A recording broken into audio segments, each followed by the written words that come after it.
The Mediterranean diet is often misinterpreted, reduced to simplified food pyramids or vague guidelines, which can lead to confusion. To clarify, the authentic Mediterranean diet is much more than a set of eating rules. It's a way of life that has developed over centuries. Even in Mediterranean countries today, modernization has led to lifestyle changes, resulting in rising rates of diabetes and obesity.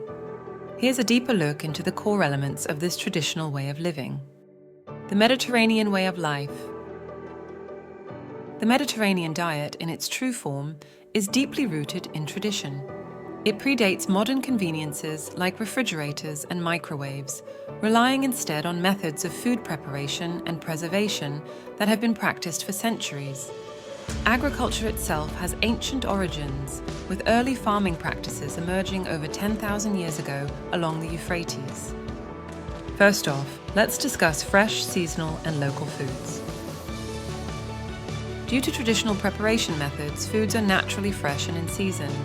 Bread, for example, is baked daily, and preservatives are not needed, resulting in no shelf life for many foods. Growing and harvesting food requires considerable physical effort, even today in rural areas, particularly in the production of grains. The Mediterranean region's diverse microclimates affect agriculture. Coastal mountainous areas with higher rainfall are not suitable for large-scale monoculture, while semi-arid inland regions support grains and legumes that require less water.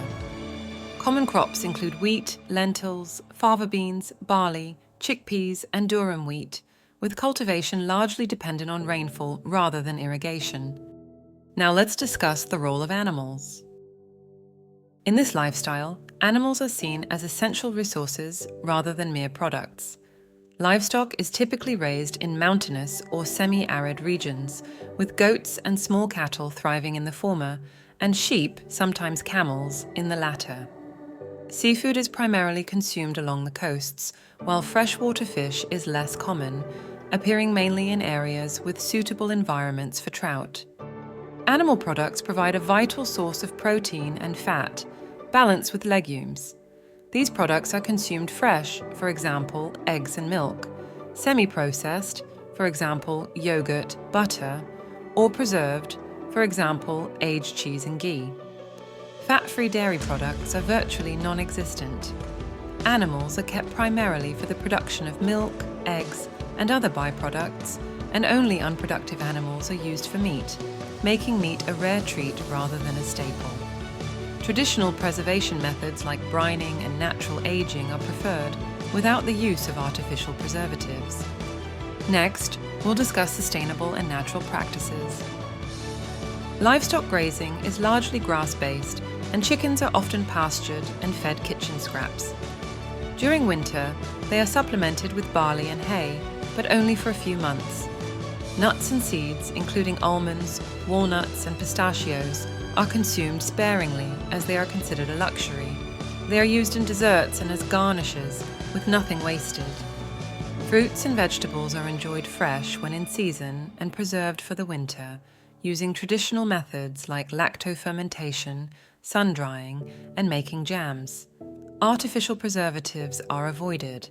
The idea of canning in the modern sense is unusual, except for hot-packed jams. Now, let's discuss balanced meals and nutritional harmony. The Mediterranean diet emphasizes balance, with meals that have evolved over centuries to provide a harmonious mix of nutrients. Rather than overthinking nutrient intake, individuals naturally maintain balance through traditional recipes.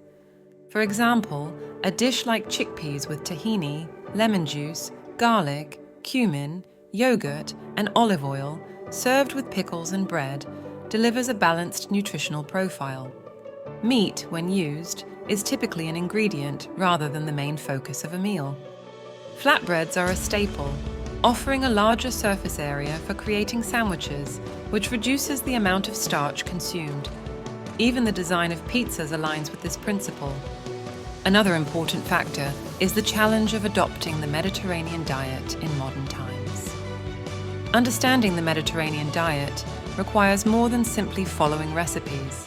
It involves recognizing the importance of ingredient quality and local traditional practices.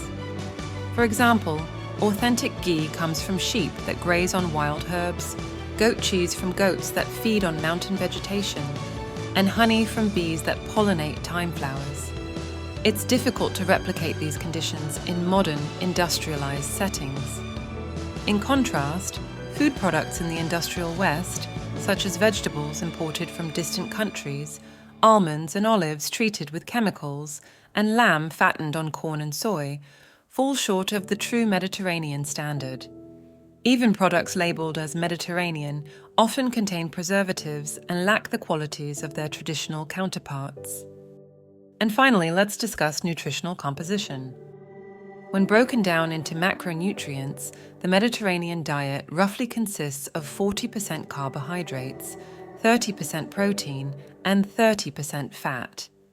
This ratio reflects a balanced mix of vegetarian and animal-based sources of protein and fat, depending on availability and tradition.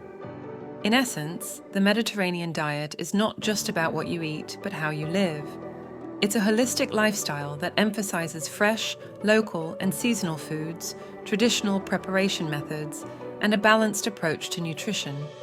Adopting this diet authentically requires a commitment to quality ingredients and sustainable practices, which can be challenging in today's world, but remains a rewarding pursuit for those who value true Mediterranean living.